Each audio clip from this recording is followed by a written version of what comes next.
হাদি খুব গুরুতর অবস্থায় হসপিটালের বেডে শুয়ে আছে। আপনারা জানেন, আশঙ্কাজনক অবস্থায়। তার চিকিৎসকদের সাথে কথা বলেছি, মেডিকেলের ভাষায় এই কন্ডিশন নিয়ে সুস্থ হওয়ার, স্বাভাবিক জীবনে কিংবা বেঁচে থাকার হারটা খুব নগণ্য। কাজে এই মুহূর্তে আমাদের সবচেয়ে বেশি প্রয়োজন মানুষের দোয়া, খাস করে, কারণ দোয়ায় মানুষের ভাগ্যের পরিবর্তন হয়, মানুষের আয়ু বাড়ে। এই জন্য আমরা দেশের মানুষের কাছে আমাদের ভাই, আমাদের সংগ্রামের সহযোদ্ধা হাদির জন্য দোয়া চাই, যেন আল্লাহ তাকে বাঁচিয়ে রাখুক। গত 29শে অগস্ট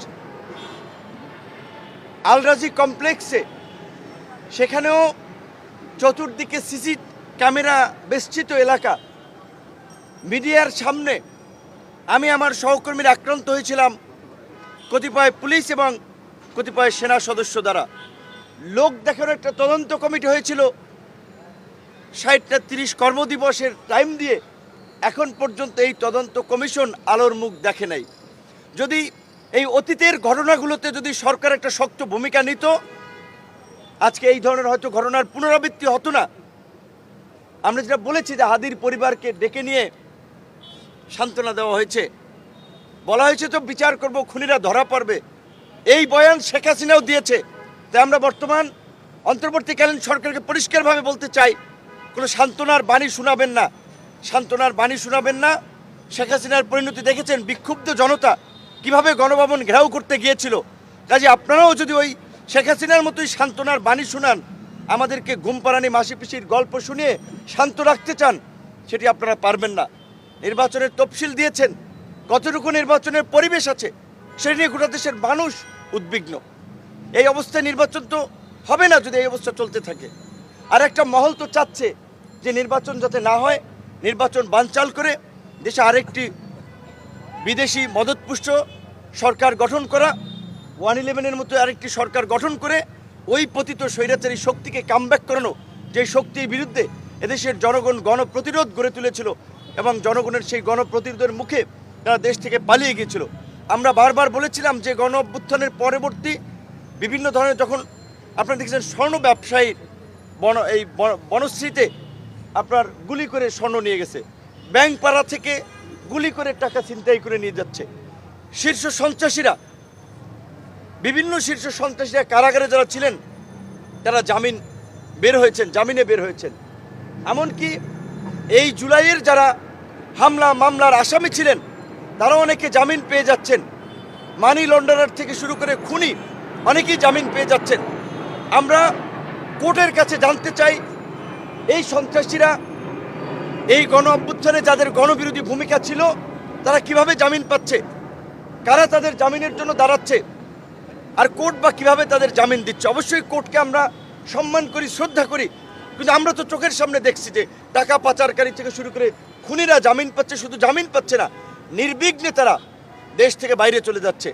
তো আজকে এই যে দেশে অঘটনগুলো ঘটছে এবং এই অপকর্ম করে কিন্তু অনেকেই সীমান্ত দিয়ে পার হয়ে যাচ্ছে এবং সীমান্ত দিয়ে ঢুকছে। কাজেই সীমান্তে কঠোর একটা নজরদারি ব্যবস্থার পাশাপাশি দেশের অভ্যন্তরীণভাবে আমরা মনে করি যৌথ বাহিনীর একটা সাঁড়াশি অভিযান পরিচালনা করা দরকার। এই যে আপনার অস্ত্র উদ্ধার, নির্বাচনের আগে যে অভিযান চলে, অবৈধ অস্ত্র তো আমরা দেখছি পত্রপত্রিকায়। এমনকি আমরা দেখলাম যে কিছুদিন আগে ট্রেনে করে আপনার গান পাউডার, পিস্তল, ম্যাগাজিন, অস্ত্র সহ আপনার বিভিন্ন সামগ্রী আসছে। সেগুলো যদিও সে সময় সেনাবাহিনী হাতে ধরা পড়েছিল। তো এই অভিযান পরিচালনা আরও জোরদার করতে হবে। সোশ্যাল মিডিয়াতে হুমকি দিচ্ছে, আমাদেরকে হুমকি দিচ্ছে। এই ওসমান হাদি কোনো ব্যক্তি না, ওসমান হাদি জুলাইয়ের একটা চরিত্র। ওসমান হাদির উপরে আঘাত মানে জুলাইয়ের উপরে আঘাত। হসপিটালে বসেই আপনাদেরকে মোবাইলে দেখাতে পারি, আমি ইনবক্সে হুমকি দেওয়া হচ্ছে যে কাপড়ের কাপড় নিয়ে আমাদেরকেও রেডি থাকতে বলা হচ্ছে। এখন আমরা কার কাছে নিরাপত্তা চাবো? কয়জনকে সরকার নিরাপত্তা দেবে? আমরা ব্যক্তিগতভাবে নিরাপত্তার চেয়ে আমরা দেশকে নিরাপদ করার দাবি জানাই সরকারের এবং রাজনৈতিক দলসমূহকে আমরা অনুরোধ জানাবো ক্ষমতায় যেতে কিংবা ক্ষমতা দখল করার জন্য অস্থির হয়ে রাজনৈতিক বিভাজন তৈরি করবেন না।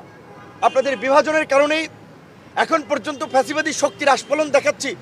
ফ্যাসিবাদী শক্তি 18 দলীয় জোট করতেছে, নির্বাচন করবে, নির্বাচনের মাঠে থাকবে, নির্বাচন বানচাল করবে, এই আওয়াজ দিচ্ছে।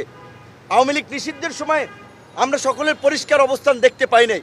আওয়ামী লীগের বড় দোসর জাতীয় পার্টি সহ ফ্যাসিস্ট শক্তিকে নিষিদ্ধ করার প্রশ্নেও আমরা রাজনৈতিক বিভাজন দেখতে পেয়েছি, কারণ ক্ষমতার হালুয়া রুটির ভাগ বাটোয়ারা। তো এই ক্ষমতার হালুয়া রুটির ভাগ বাটোয়ারা নিয়ে যদি আপনারা ব্যস্ত থাকেন এবং জুলাইয়ের ঐক্য নষ্ট করে যদি দেশে বিভাজন সৃষ্টি করেন, এই দেশে কিন্তু কেউ নিরাপদ হবে না। শেখ হাসিনা 75-এর পরে 96-এ 21 বছর পরে একবার ক্ষমতা এসেছিল আওয়ামী লীগ, তারপরে এসেছিল কবে 2008 সালে। এসে কিন্তু দেখেছিলেন এই মুক্তিযুদ্ধের বিরোধিতার নামে কিভাবে একটি সাজানো বিচার ব্যবস্থার মাধ্যমে নিরীহ মানুষকে ফাঁসি দিয়েছিল, কিভাবে বিরোধী দলবিহীন বাংলাদেশে একটি একদলীয় শাসন ব্যবস্থা কায়েম করেছিল। কাজে ওই ফেসিবাদী শক্তির প্রশ্নে আমরা যেন আপোষহীন থাকি, আমরা যেন ঐক্যবদ্ধ থাকি এবং আজকের এই হাদির উপরে আঘাত, সামনে যে অবস্থা আমরা আশঙ্কা করছি আরও বিভিন্ন ধরনের আঘাত আসতে পারে। আমি বরাবর আমার এলাকায় যাই, নির্বাচনী গণসংযোগে প্রচার প্রচারণায়, রাতে ঢাকায় ফিরি। গতকালকে কিন্তু আমি আর সাহস পাচ্ছিলাম না যে রাতে ফিরবো। আমি সকালবেলা এসেছি, আমার এলাকায় ছিলাম। তো এই অবস্থা আমরা যারা এই জুলাই গণ অভ্যুত্থান থেকে ফেসিবাদী শক্তির পতনের জন্য আন্দোলন সংগ্রাম করেছিলাম, আমরা কিন্তু আজকে সবচেয়ে বেশি অনিরাপদ, আমরাই সবচেয়ে বেশি হুমকির মুখে। যারা জুলাইয়ের ধারে কাছেও ছিলেন না, তারা তো উপদেষ্টা হয়ে ফ্ল্যাগ লাগিয়ে প্রোটোকল নিয়ে ঘুরে বেড়াচ্ছেন, আমাদের কথা তারা ভাবছেন না। এমনকি এই সরকারের মধ্যেও অতীত ফ্যাসিবাদী শক্তির দোসররা আছে, যার ফলে আজকে এই মাত্র 1-1.5 বছরে এই ফ্যাসিবাদী শক্তি আস্ফলন দেখাচ্ছে।